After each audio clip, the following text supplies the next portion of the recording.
ఎన్నికలు సమీపిస్తున్న వేళ ఈరోజు కేంద్రంలో కానీ రాష్ట్రంలో కానీ ఒకటే హడావిడి, ఎన్నికల హడావిడి. అయితే రాష్ట్ర ప్రజానికం కానీ దేశ ప్రజలు కానీ ఎవరు గెలుస్తారు, ఎవరు ఎంత మ్యాండేట్తో గెలుస్తారు, ఎవరు నష్టపోబోతున్నారు అనేవి చాలా ఆలోచనలు, చాలా గాసిప్స్, బెట్టింగ్స్ ఇలా అనేక రకంగా ఈరోజు రాష్ట్రంలో కానీ దేశంలోని పరిణామాలు చోటు చేసుకుంటున్నాయి. అయితే ఈ తరుణంలో మన స్టూడియోలో ఒక ప్రత్యేక అతిథి ఉన్నారు. ఏంటంటే ఆయన వాస్తు సిద్ధాంతి పాములు గారని. ఆయన ఈరోజు మన స్టూడియోలోకి ఇచ్చేశారు. ఆయన అడిగి మనం అసలు ఆ వాస్తు ఎలాంటి రోల్ ప్లే చేయబోతుంది ఈరోజు రాష్ట్ర రాజకీయాల్లో కానీ దేశ రాజకీయాల్లో అనే విషయాన్ని ఈరోజు మనం సుస్పష్టంగా తెలుసుకుందాం. నమస్తే పాములు గారు. నమస్తే అండి. పాములు గారు, ఏంటి మీరు ఏ ఊరు వాసి? అసలు మీకు వాస్తు అనేది ఎలా, ఈ వాస్తు సిద్ధాంతం అనేది ఎలా మీకు అబ్బింది, మీరు ఎలా నేర్చుకున్నారు? మీ గురువు గారు ఎవరు? నాకు గురువు అంటే ఎవరు లేరండి. నా ఇల్లే నా గురువు అండి. నేను 40 సంవత్సరాల వాస్తులోకి వచ్చి నేను పెద్ద పెద్ద ప్రముఖులకి చూసా. ఇప్పుడు మీకు వాస్తు విషయం అవుతుంటే నాకు ఆంధ్ర చూసా, తెలంగాణ చూసా, సక్సెస్ అయినాయి. నాకు ఈ వాస్తు మీద నాకు పరిశోధన, ఇది నిర్మాణాలు పరిశోధన చేసేవాడిని నేను. నన్ను వాస్తు సిద్ధాంతం అంటారు. నేను ఢిల్లీ వెళ్ళే మొన్న ఢిల్లీ వెళ్ళి కొత్తగా కట్టిన పార్లమెంట్ చూసా. దాన్ని బాగా 4 గంటలు ఉండి అక్కడ బాగా చూసేది. మన తెలంగాణ సెక్రటరీ చూసి ఎలా చెప్పానో ఇక్కడ ప్రభుత్వం ఓడిపోతుందని, అలాగే దానికి వెళ్ళా. అది చూస్తే బీజేపీ ప్రభుత్వం ఓటమి కనపడుతుంది అక్కడ. నాకు బీజేపీ ప్రభుత్వం ఓటమి కనపడుతుంది నా లెక్క ప్రకారం. దానికి ఏమైందంటే పాత పార్లమెంటుకి తూర్పుని కట్టారు, దీన్ని కొత్త పార్లమెంట్ని. దానికి 8 ముఖాలు పెట్టారు, మూలలు లేకుండా చేశారు. నార్త్ ఉత్తరం పక్క కాంపౌండ్కి కట్టి మన సోతక రోడ్డు మీద కాంపౌండ్, ఉత్తరం రోడ్డు ఉంది, తూర్పు రోడ్డు ఉంది, దక్షిణం అంతా ఖాళీ స్థలం, పడమర ఖాళీ స్థలం. దీనికి పడమర లేదు. ఈ కొత్త పాత పార్లమెంట్కి ఉంది, దీనికి పడమర లేదు. నైరుతి పెరుక్కుంటూ వెళ్ళిపోయింది. నైరుతి పెరుక్కుంటూ వెళ్తే మళ్ళీ ఉత్తరం పక్కన కాంపౌండ్కి 20 అడుగులు తీసి గదులు వేశారు. మరి వాళ్ళు కార్లు పెట్టుకుంటూ వేశారు, దేనికి పెట్టారు, మొత్తం ఉత్తరం అంతా మూత. ఈశాన్యంలో గేటు పెట్టారు, మంచిది. తూర్పు కాంపౌండ్ మీద కూడా గదులు 27 అసలు వెడల్పు గదులు వేసుకుంటూ వెళ్ళారు. అప్పుడేమైంది, కొత్త పార్లమెంట్కి తూర్పు ఉత్తరం మూతడిపోయింది. మన ముక్కు మూసేస్తే అంతే, మూతడిపోతే అందుట్లో ఉన్న ప్రభుత్వం ఎలా చెప్పానో సేమ్ నాకు అదే అక్కడ డౌట్ వచ్చింది. అందుట్లో ప్రభుత్వం ఖచ్చితంగా ఓటమి పాలవ్వాలి, డౌన్ కాదు, అట్లా కనపడుతుంది నాకు. దానికి మళ్ళీ ఇంకోటి, దానికి మళ్ళీ కొత్త దానికి ఏమైందంటే మీకు వెడల్పు తూర్పు ఇలా వచ్చేసింది. తూర్పు తగ్గితే ఇంద్రస్థానం అంటే మగాడ స్థానం తూర్పు అంటే. అది ఎప్పుడైతే తగ్గితే అందుట్లో ఉన్న వాళ్ళని బయటకు దోసేద్ది. ఒకళ్ళు కొత్తవాడు వచ్చినా ఆడ చేసుకోకపోతే అంతే, వాళ్ళు అంతే, మళ్ళీ వెళ్ళిపోతామే. దానికోసం నేను ఫ్లైట్ టికెట్లు పెట్టుకుని వెళ్ళి దాన్ని చూసుకుని ఎంత లెక్కేసుకుని మళ్ళీ దాటి వెనక్కి వెళ్ళి ముందుకెళ్ళి అన్నీ చూసుకొచ్చాను నేను. దీనికి ఉత్తరం తూర్పు కాంపౌండ్ ఉంది, కానీ దక్షిణం పడమర కాంపౌండ్ని పాత పార్లమెంట్ కాంపౌండ్ని వాడుకున్నారు. పడమర లేదు, దీనికి ఇట్లా క్రాస్గా వెళ్ళిపోతుంది, నైరుతి పెరుక్కుంటా. ఆ కాంపౌండ్ 4 అడుగులు ఎత్తు, 2 అడుగులు ఇనపటిల్లు వేశారు. దీనికి 15 అడుగులు ఎత్తు కాంపౌండ్ ఇది. మళ్ళీ దాన్ని రూములు వేసేసుకున్నారు, ఉత్తరం తూర్పు. దక్షిణం కూడా 4 అడుగుల కాంపౌండ్, 2 అడుగులు ఇనపటిల్లు. దక్షిణం అంతా పార్కు. దీనికి మళ్ళీ అయితే పాత పార్లమెంట్కి, ఈ కొత్త పార్లమెంట్కి అసలు రెండు కాంపౌండ్లు మూత వేసేసారు. ఉత్తరం దక్షిణం అంతా ఓపెన్. దీనికి పాత పార్లమెంట్ వరకు ఓపెన్, ఇది అంటే దక్షిణ ఓపెన్ అయిపోయింది.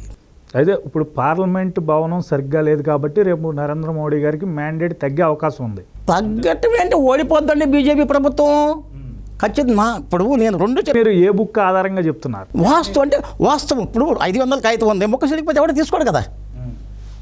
2 మొక్క పట్ట బ్యాంక్ కూడా 2 మొక్క పట్టరా అంటే 2 మొక్క పారేది ఏం చేత ఎక్కడ తీసుకోడు కదా, పారేసుకుంటాం. అది సేమ్ దీన్ని అలా చేశారండి.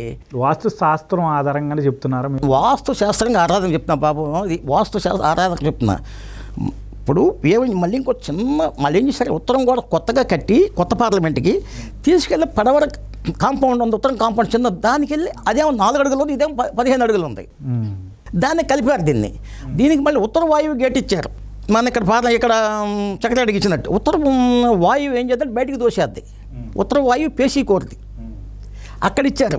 ఉత్తర ఈశాన్యం ఎక్కడా లేదు, కానీ తూర్పు ఈశాన్యంలో డోర్ ఉంది. దానికి తూర్పు రోడ్డు సోల్ ఉంది కొత్త పార్లమెంట్కి, అది ఒకటి మంచిది. తూర్పు రోడ్డు ఉంది అంటే పాత పార్లమెంట్ ఉందిగా, దాన్ని ఇంకా ఏం పడగొట్టలేదుగా. అది ఉండటం మూలంగా దీనికి దక్షిణం కాపలాగాతుంది, కానీ దీనికి ఎక్కువ గ్యాప్ ఉంది. అంటే దక్షిణం 200 ఉందనుకోండి, ఉత్తరం ఏమవుతాను 100 అడుగులే కదా. ఇప్పుడు పాత పార్లమెంట్ వాస్తు ప్రకారమే ఉందంటారా? అది బాగానే ఉందండి. ఎందుకంటే దానికి తూర్పుని గాంధీ విగ్రహం ఉంది, పక్కన అంబేద్కర్ విగ్రహం ఉంది, మొత్తం తూర్పు అంతా ఓపెన్, దానికి ఉత్తరం అంతా ఓపెన్. దానికి తూర్పు మూత వేసింది ఈ కొత్త పార్లమెంట్.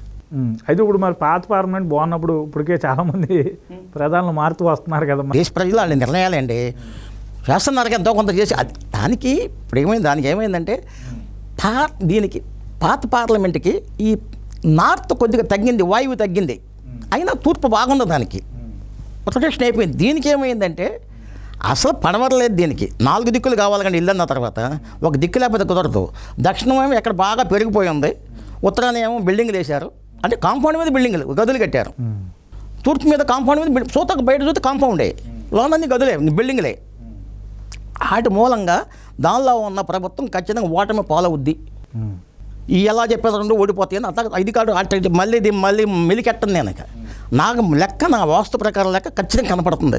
ఇది విషయం సార్. అంటే నాకు ఇప్పుడు చిన్న ప్రశ్న ఏంటంటే, ఇప్పుడు గరికపాటి నరసింహారావు గారు తెలుసు కదా మీకు ఐడియా ఉందా? ఆయన మాట్లాడతారుగా.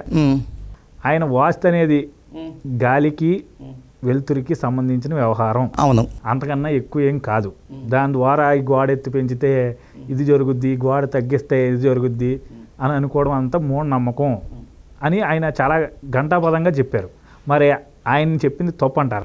తప్పు. నేను ఆయన్ని కూడా వేగేపిస్తున్నాను. నేను ఆయన తప్పు అంటలా సార్. ఇప్పుడు ఆయన ఇల్లు అయినా మీ ఇల్లు అయినా ఉత్తరం 15 అడుగులు ఎత్తుగట్టి గోడ, దక్షిణం 5 అడుగులతో ఇల్లు కట్టాం కదా. బాగా ఏనండి సార్, అని చెప్పింది గాలి వెళ్తుడు కావాలండి. ఉత్తరం 15 అడుగులు ఎత్తు కట్టాం గోడ, గాలి ఎదురు మనకు పైరు కావాలని చెప్పి దక్షిణ పక్క గోడ 7 అడుగులు కట్టుకుని ఆపం కదా, అన్నీ సమానం కట్టుకుంటాం కదా. నేను చెప్పింది ఆయన చెప్పింది గాలి వెళ్తుడు నిజం, నూటికి పరం నిజం. అది మంచిగా కావాలి, గాలి వెళ్తురు అంతే. దాని ద్వారా మరి మన జాతకం ఎలా మారిపోద్ది? ఇప్పుడు జ్యోతిషం నాకు తెలియదు, జాతకం నేను చెప్పలేనండి. వాస్తు ప్రకారమే మరి ఈ యొక్క గాలి వెలుతురు ఆధారంగా ఒక ప్రధాని ఎందుకు దిగిపోవాల్సిన పరిస్థితి వస్తుంది? మరి ఒక ప్రధాని తన పదవి నుండి ఎందుకు దిగిపోతాడు? అది పాయింట్. ఇది మంచి. ఈ నిర్మించే వాటిలో సక్రంగా నిర్మించిపోతే దిగిపోతారు. నిర్మాణాలు సక్రంగా నిర్మించిపోతే దిగిపోతారు. ఇది నేను చెప్పేది మీకు. నేను అంటే ఇంట్లో ఇంకా అంతే చెడు ఉంటుంది అంటారు. ఆ ఇంటికి సక్రంగా నిర్మించుకోకపోతే చెడు ఉంటుంది. ఇప్పుడు మరి కేసీఆర్ పరిస్థితి అది కట్టబట్టే ఓడిపోయాడు అంటారా? ఇక్కడ కంపల్సరీ అది చెప్పాగా నేను టీవీలో అందరి ముఖంగా చెప్పాను నేను. కేసీఆర్ గారు తప్పు కట్టాడు, అది దాంట్లో 2 సార్లు గెలిచాడు కదా. తప్పు అంటే ఎంత శాతం తప్పు ఉంటుంది?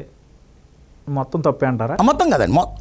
చూడండి, మీకు తెలంగాణ గవర్నమెంట్ కొత్త సెక్రటరేట్, అది తూర్పు రోడ్డు ఉంది, తూర్పు కాంపౌండ్ ఉంది, ఉత్తరం రోడ్డు ఉంది, ఉత్తరం కాంపౌండ్ ఉంది, దక్షిణం రోడ్డు ఉంది, దక్షిణం కాంపౌండ్ ఉంది, పడమర రోడ్డు 4 రోడ్లు ఇచ్చాడు బ్రహ్మాండంగా దానికి.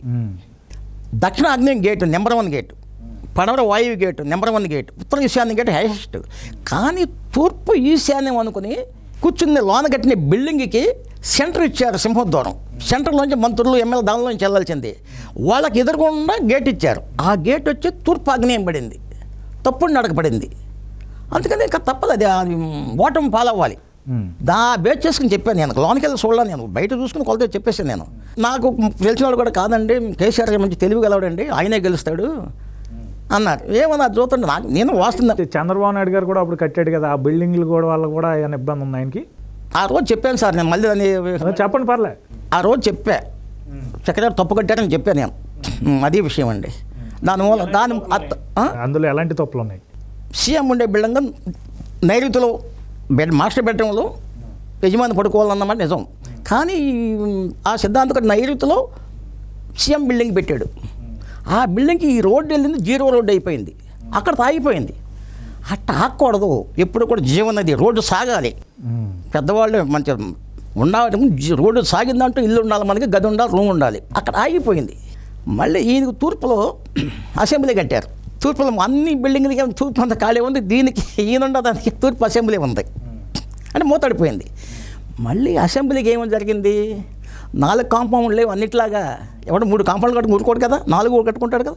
అసెంబ్లీకి 4 లేవు, 3 ఉన్నాయి. తూర్పు కాంపౌండ్ ఉంది, ఉత్తరం కాంపౌండ్ ఉంది, పడమర ఉంది, దక్షిణం మెయిన్ కాంపౌండ్కి తీసుకెళ్ళి తగిలిచ్చారట.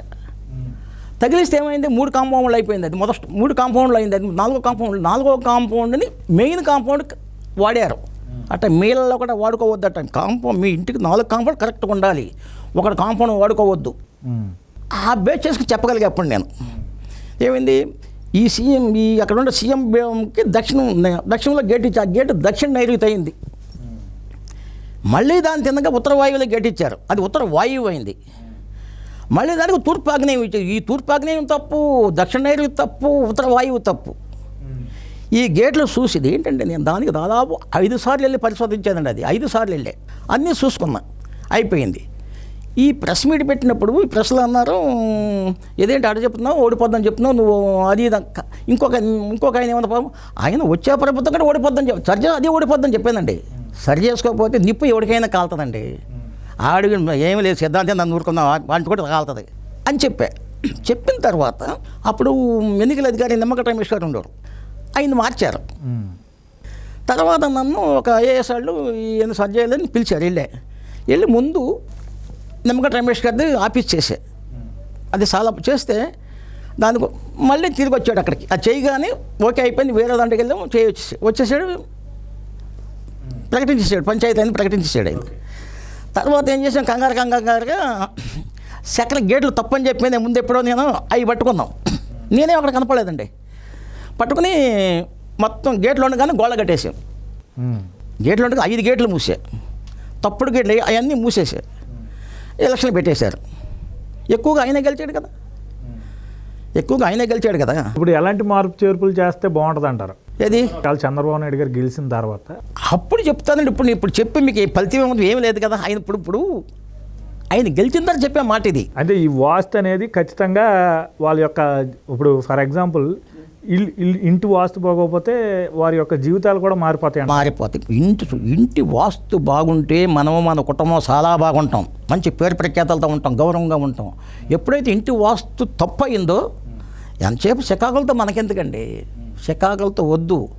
భగవంతుడు మనకి సైన్స్ ఇచ్చాడు, సైన్స్ ప్రకారం వెళ్దాం. నేను చెప్పేది సైన్సే, మీకు గాలి వెళ్తే సైన్సే కదండి. గాలి వెళ్తురు కావాలి మనకి అన్నట్టు. మనకి ఉత్తరం ఏమో 15 అడుగులు గోడ కట్టి, దక్షిణాన్ని 4 అడుగులు గోడ, 5 అడుగులు గోడ దింపుట్టుకో ఉండలేం కదా గాలి వెళ్తురు కోసం. మనం దాన్ని గౌరవించాలి. కాకపోతే ఇల్లు అంటూ ఉండాలి కదా. ఇల్లు ఎట్టబడతాడు కట్టలేం కదా, కొలతలేసి కడతాం కదా. అది ఆ కొలతలే నేను చెప్పేది మీకు. నేనేమో ఏది చెప్పట్లేదు, కొలతలు చెప్పేది. కొలత ఖచ్చితంగా 40 వేసావా 40, 50 వేసావా 50, ఇట్లా లైన్ ఇళ్ళు. ఇప్పుడు మరి రేవంత్ రెడ్డి వచ్చాడు, రేవంత్ రెడ్డి పరిస్థితి ఎలా ఉండబోతుంది మరి? సార్ నేను ముందు చెప్పే నిప్పు ఎవరికైనా అంటుకుంటుందని. ఆయన వచ్చి 2 నెలలు 3 నెలలే కదా. ఓకే 2-3 నెలలే, ఆయన అక్కడే ఉన్నాడుగా. అంటుకుంటుందండి.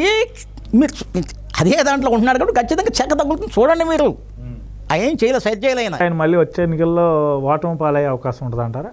మీరు ఇప్పుడు అంటే మరి అంటుకుంటుంది అంటున్నారు అంతే, కన్ఫర్మ్, ఖచ్చితంగా అంతే. ఇది ఖచ్చితంగా మళ్ళీ ఆయన ఓడిపోతాడు, ఇది నిజం.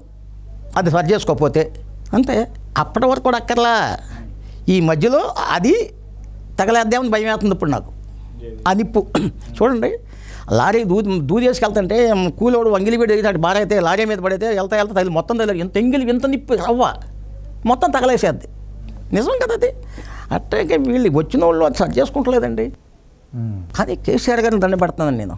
సూపర్ కట్టాడు కొత్త సెక్రటరీ, రోడ్లు వేసాడు, దివ్యమైన రోడ్లు వేసాడు. దాని ముందు మళ్ళీ బ్రహ్మాండమైన ఇది పిల్లలు ఏదో కట్టాడు అక్కడ. ఆ దూరంగా చూస్తే అంబేద్కర్ విగ్రహం ఉంది.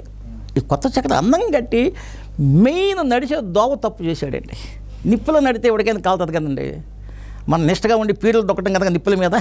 ఇది నిజంగా వెళ్తాం కదా, అందుకని అంతమంది దెబ్బతిన్నారు అన్నట్టు.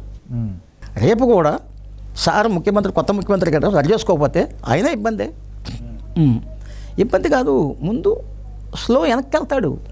అయితే ఇప్పుడు హైదరాబాద్లో వాస్తుకు అనుకూలంగా కట్టిన ఇల్లులు తక్కువే ఉంటాయి, వాస్తు పరంగా కట్టిన ఇల్లు. అయితే కొన్ని మతాల్లో అసలు వాస్తుని కన్సిడర్ చేయరాదు. అంటే మన హిందువుల్లో ఈశ్వరులు అంటే వాళ్ళు పెద్దగా ఇల్లు కొనడానికి ఇంట్రెస్ట్ చూపించరు. అదే కొన్ని మతాల్లో ఇంట్రెస్ట్ చూపిస్తారో వాళ్ళకి అది కలిసి వస్తుంది కూడా కొంతమందికి.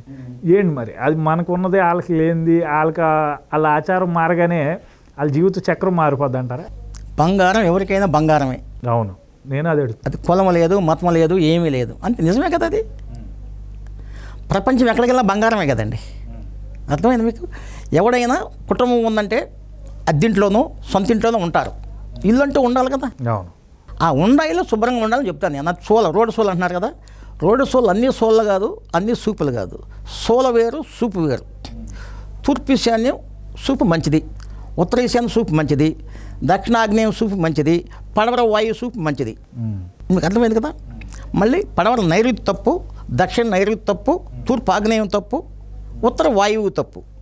అందుకని ఉత్తర వాయువులో గేట్లు ఎట్టకూడదు, దక్షిణ నైరుతిలో గేట్లు ఎట్టకూడదు, తలుపులు పెట్టకూడదు, తూర్పు ఆగ్నేయంలో తలుపు పెట్టకూడదు, గేట్ ఎట్టకూడదు, ఉత్తర వాయువులో తలుపు గేట్ ఈ సాధారణం. అయినా తూర్పు ఈశాన్యం మంచిది రోడ్డు అని చెప్పి తూర్పు ఈశాన్యం ఇంట్లో వేసి కట్టకూడదు. ఇల్లు రోడ్డు కిందకి ఈ దర్వాజా పెట్టకూడదు, మంచిదని చెప్పాం. కానీ ఇల్లుని బాగా పెంచేసి ఆ రోడ్ని ఇంట్లో దర్వాజాలు గేట్లో పడవచ్చు, దూరంగా దర్వాజాలు పడకూడదు. మళ్ళీ ఇది నిజం అని మంచిది అంటారు. కానీ మంచిది అంటే దేవుడిని కూడా మనం పక్కన దండం పెట్టుకెళ్తామండి. అందుకని ఆ సూపు తప్పితే కూడా నజుస్తంభం వేస్తున్నారండి ఎదురుకుండా. ఇది రోడ్డు సోలు, ఇవి సోలే, సూపు సూపే. ఇప్పుడు అంతా బాగుంది. ఇప్పుడు మీరు ఎన్ని చెప్పారు. ఆంధ్రప్రదేశ్ వాస్తు ఎలా ఉందంటారు? ఆంధ్రప్రదేశ్ అంటే ఎవడిల్లు ఆడుకుందండి, ఎవడు వాస్తు ఆడిదండి. ఇది భూమి అంతా ఒకటండి. మన ఊరికనే పట్టుకుని భారతదేశానికి ఉత్తరం హిమాలయాలు అన్నీ కరెక్ట్ కాదండి. ఇప్పుడు హైదరాబాద్ కొండలు ఉండే, కొండల పక్కన ఇల్లు ఎంత బాగా ఎంతమంది మహాన్మాగులు ఉన్నారు. హైదరాబాద్ కొండలే కదా, విజయవాడ కొండలు ఉండే కదా, మొగటేశ్వరం మహామాగా ఉన్నారు, కోటానుకోటేశ్వరం ఉన్నారు కదా. ఇక్కడ ఇప్పుడు ఆంధ్రప్రదేశ్ ఎప్పుడైతే విడిపోయామో మనం బాగా అభివృద్ధి చెందాం, తర్వాత మళ్ళీ ఆంధ్రప్రదేశ్ అని విడిపోయి అంటే రెండు రాష్ట్రాలుగా విడిపోయి ఈరోజు తెలంగాణ ఆంధ్రగా విడగొట్టబడింది. ఏదేమైనప్పటికీ ఇప్పుడు ఆంధ్ర అనేది కొంచెం బాగలేదు ఆర్థిక పరంగా. అంటే ఏనా పేరులో ఏదైనా ఉందంటే అబ్బా ఎన్ని కాదన్న. మనం చూడండి, మీకు రెండు రాష్ట్రాలు ఉండే, ఇప్పుడు హైదరాబాద్ మొన్న తెలంగాణ రాజధాని చెప్పి కొనుక్కుందాం. ఇప్పుడు విడిపోయేటప్పుడు ఈ రాజధాని లేదు, కట్టుకోవాలి. ఈ రాష్ట్రం విడిపోయిందని చెప్పి ఇది వాస్తు దోషం అని చెప్పలేదు నేను చెప్పలేనండి. మీకు అర్థమైన పాయింట్, ఏ స్థలమైనా సరే పనికిరాదంటూ ఉండదండి.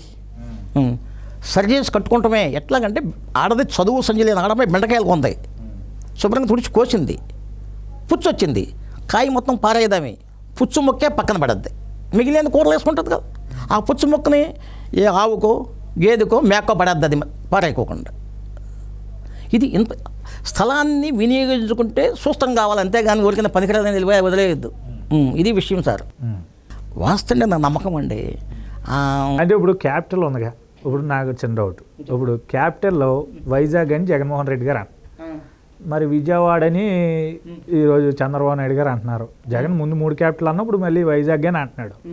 సో క్యాపిటల్ నిజంగా అంటే మనం ఇప్పుడు మన పార్లమెంట్ భవనం గురించి మీరు ఎలా అయితే చెప్పారో, నిజంగా ఒక రాజధాని ఎక్కడ పెడితే మన రాష్ట్రానికి వాస్తుపరంగా బాగుంటుందంట. అవి నేను చెప్పలేను. రాష్ట్ర ప్రభుత్వం వాళ్ళ నిర్ణయాలు, వాళ్ళ ఆలోచన నాకెందుకండి. నేను కట్టేసి చూసి చెప్పగలను. అబ్బా అది అయినా మనం చెప్పితే అవతల వినాలి కదా సార్. ఏదో మీ అభిప్రాయం చెప్పడం చాలు. మీ ఇల్లు అండి చెప్పగలను నేను. అర్థమైంది. మీ ఇల్లు ప్లాన్ ఇచ్చారు నాకు, చెప్పేయగలను నేను. ఓకే, ఇది అంతేగాని ఉరికనే శుక్లాం వరదరం విష్ణు శశివరం అని చెప్పి మంత్రాలు చేసి దాన్ని సరి చేయలేను నేను. హోమం చేసి యజ్ఞం చేసి సరి చేయలేదండి నేను. దేవుడు ఉన్నాడు నమ్ముదాం. పాయింట్ అర్థమవుతుంది మీకు. అంతేగాని ఆయన పెట్టి మనం అది కరెక్ట్ నాకు అనిపిస్తుంది అది. సో ఈరోజు పార్లమెంట్ భవనం కానీ సెక్రటేరియట్ భవనాలు ఏదైతే కట్టారో ముఖ్యమంత్రులు, వాళ్ళకు కొంచెం వాస్తు పాటించకపోవడం వల్ల నష్టపోయారు. అది మహా నష్టపోయారు. నష్టపోతుంది ఢిల్లీ, కొత్త పార్లమెంట్ నష్టపోతుంది అంతే. సో వీళ్ళు ఇది మార్చుకుంటే రేపొద్దున వీళ్ళ జాతకాలు మారే అవకాశం ఉంటుంది. ఛాన్స్ లేదేక, దానికి మార్చే ఛాన్స్ లేదే.